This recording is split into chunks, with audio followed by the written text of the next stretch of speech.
Fire Facts viewers. இது நாலாவது item இந்த லஞ்ச் காம்போவில். அது பீர்க்கங்காய் கூட்டு. அதுக்கு என்னெல்லாம் எடுத்து வச்சுருக்கேன்னு பாருங்கள். பீர்க்கங்காய் சின்ன சின்னதாக நறுக்கி வச்சுருக்கு.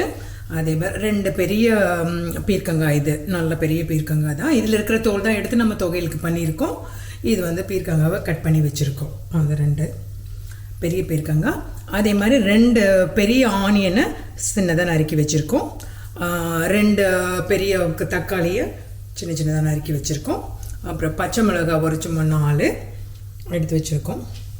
அண்ட் கருவேப்பிலையும் கடுகும் தாளிக்கிறதுக்கு கொஞ்சமாக எண்ணெய் இருந்தால் போதும். ஆனால் எண்ணெய் கொஞ்சம் வச்சுருக்கோம், அவ்வளோதான். அதுக்கப்புறம் உப்பு தேவையான அளவு இருக்குது. கொஞ்சமாக மிளகாப்பொடி வச்சுருக்கோம். மெயினாக கடைசியில் போட வேண்டிய இன்க்ரீடியன்ட் என்னென்னா சேலம் கூட்டுப்பொடி.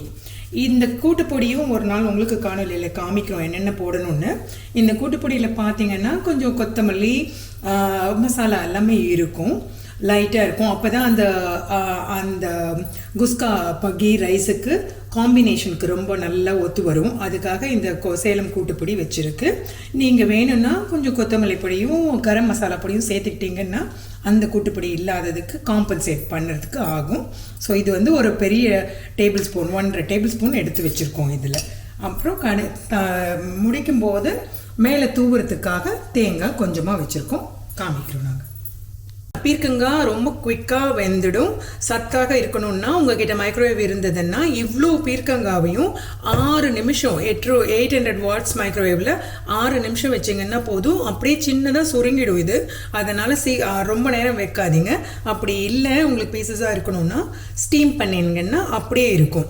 அது மாதிரி சேர்த்து ரெடி பண்ணி வச்சுக்கணும். உங்களுக்கு அப்புறமே காமிக்க போகிறோம். அதெல்லாம் தாளிக்கிறதுக்கு கடுகு போடலாம். கடுகு வெடிக்க ஆரம்பிச்சிடுச்சு. இப்போது கருவேப்பிலையை சேர்த்துக்கிறேன்.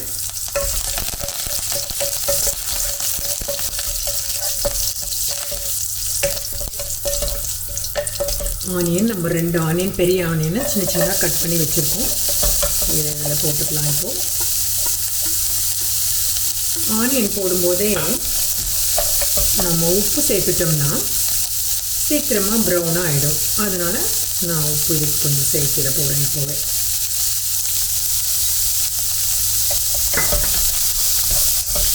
உங்கள்கிட்ட ஆல்ரெடி சொன்னேன், நான் மைக்ரோவேவில் 6 நிமிஷம் வச்சு நம்மளோட பீர்க்கங்காவை வேக வச்சாச்சு. அப்படி அப்படியே பீஸாக இருக்குது பாருங்கள், உங்களுக்கு தெரியும். நல்லா வெந்திருக்கும், சாஃப்டாக இருக்கும். ஸ்டீம்டு தானே மைக்ரோவேவில், எல்லா சத்தும் அப்படியே ப்ரிசர்வ் ஆகி இருக்கும்.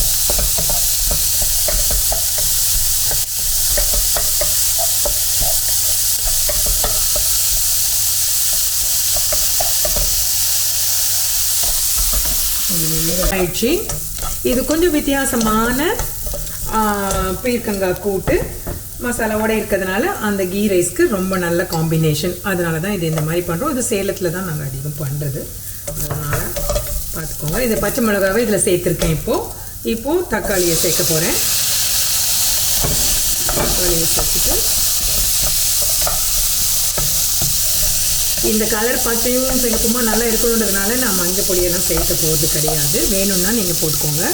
நான் வெறும் இந்த கலர் தான் போட போகிறேன். இந்த கூட்டு பார்க்குறதுக்கும் நல்லா இருக்கும், ரம்மியமாக இருக்கும். அதனால தான்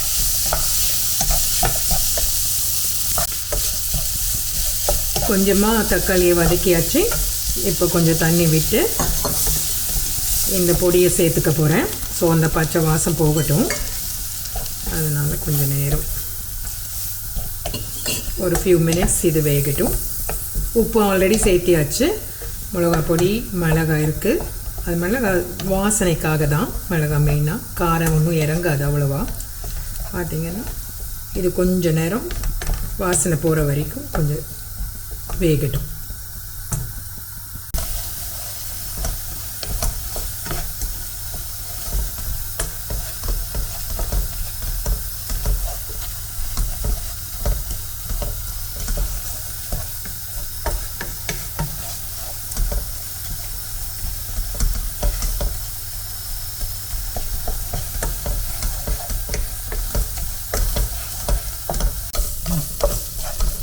பாருங்கள் நல்லா வதங்கிடுச்சு.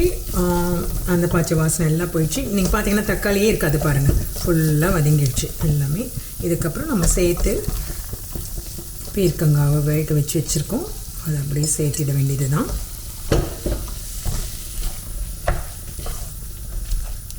இதை சேர்த்துட்டு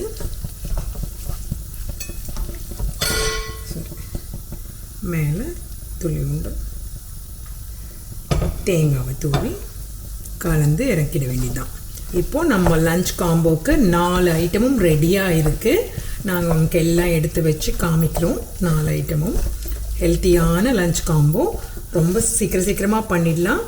எந்த காய்கறியும் வீணாகாமல், தோல்லேருந்து எதுவுமே வீணாகாமல் அழகாக ரெடி ஆகிடுச்சு.